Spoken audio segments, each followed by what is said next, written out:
Questo 4 novembre è sicuramente un 4 novembre un po' particolare, siamo al centenario dell'entrata della Grande Guerra appunto dello Stato italiano.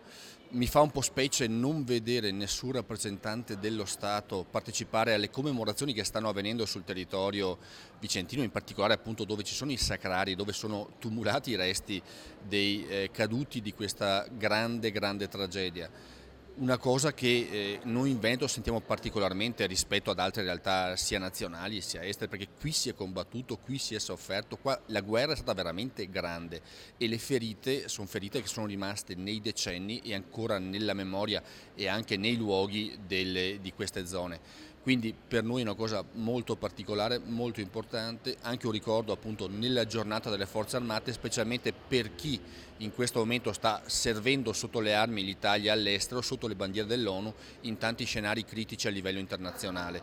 Quindi come Regione Veneto siamo assolutamente